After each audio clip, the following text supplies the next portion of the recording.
एकदा स्वागत आहे तुमचे नाशिकचे गोसावी या यूट्यूब चॅनलवर।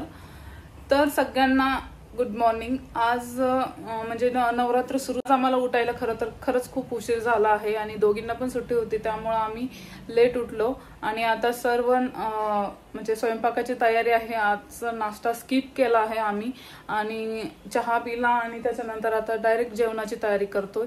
स्वयंपाकामध्ये मी दोडक्याची भाजी आणि पोळी बनवली आहे आणि आईंसाठी उपवासाचे थालीपीठ बनवत आहे भगरीचे। हे बघा, मी दोडक्याची भाजी बनवली आहे। पप्पांना रस्सा लागतो त्याच्यामुळे थोडासा रस्सा पकडला आहे। हे बघा, पोळ्या बनवून झाल्या आहे। आमच्या घरात आई एकट्याच 9 दिवसाचे 9 उपवास करतात, तर आज आई उपवासासाठी भगरीचे थालीपीठ करणार आहे। त्याच्यासाठी आई भगर भिजवणार आहेत। आता भगरीचे थालीपीठ करण्यासाठी भगर भिजवली आहे। भिजवलेला साबुदाणा घेतला आहे, शेंगदाण्याचं कूट आहे, जिरे आणि मिरच्या घेतल्या आहे। आता भगर मिक्सर मधून बारीक करून घेऊया।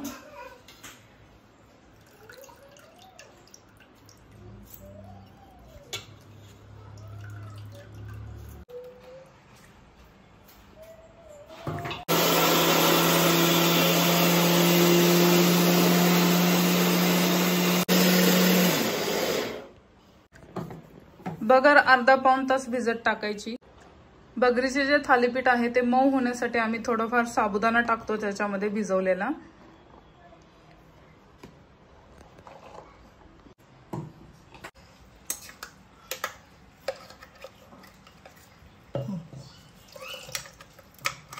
साबुदाणा टाकतोय थोडासा।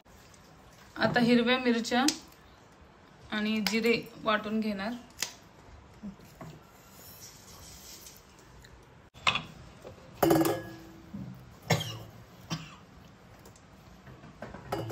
ऑलमोस्ट थालीपीठचं पीठ तयार झालं आहे।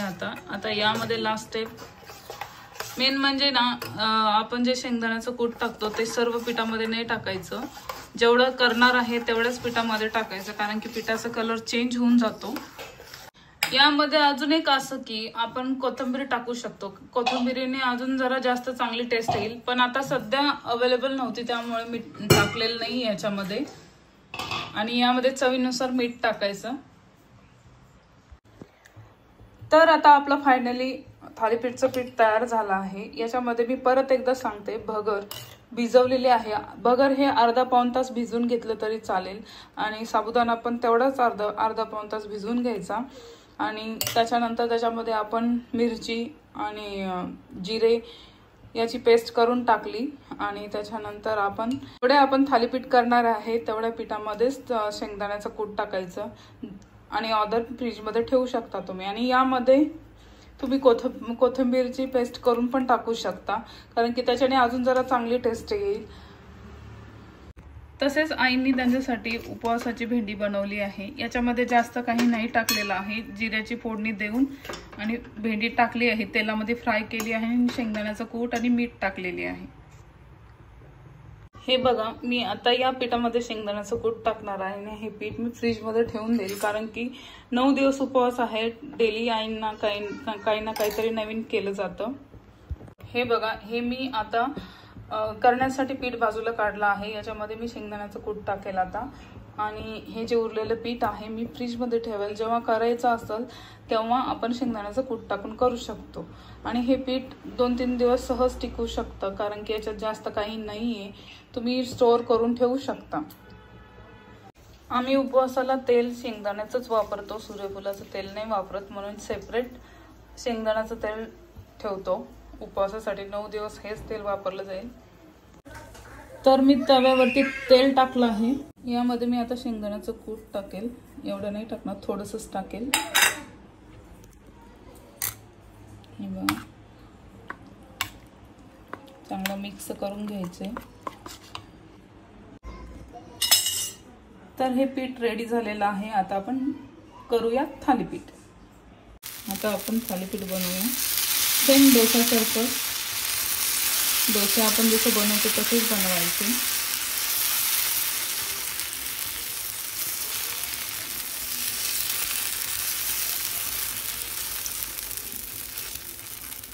हे बघा किती छान झालं आहे।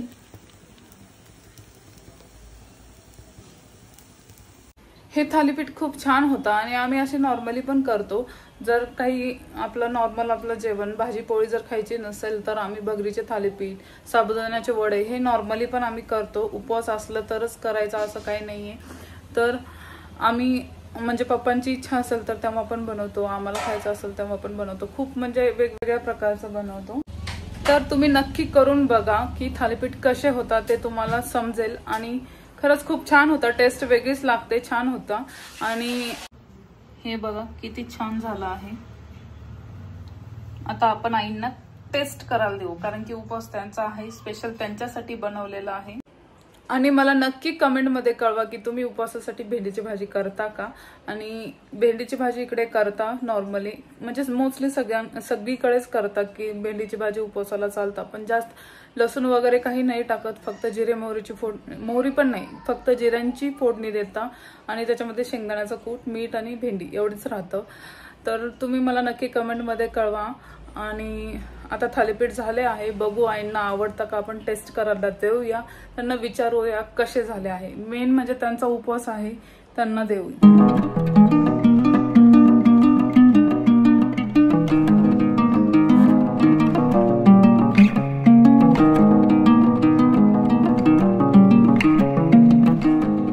तर फायनली थालीपीठ तयार झाले आहे, तर आपण आईंना देऊया.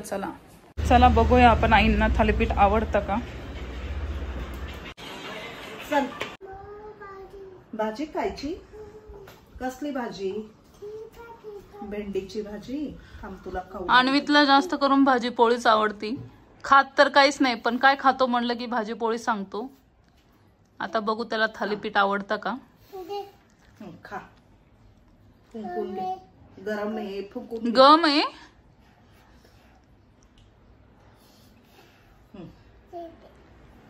ते देऊ. गरम येणार आहे ते पण. हा हा. फुकून खा. कसे झाले थालीपीठ टेस्ट करून सांगा. गरम आहे, थंड होऊ दे ना. मस्त झाले, नरम पण झाले, छान. तर आईंना थालीपीठ आवडले आहे.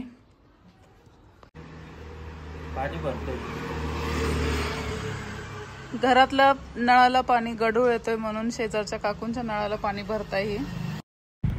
अशा प्रकारे थालीपीठ खूप छान झाले होते, आईंना तर खूपच आवडले. आणि अन्वी त्याच्या पप्पांना मदत करतोय पाणी भरण्यासाठी.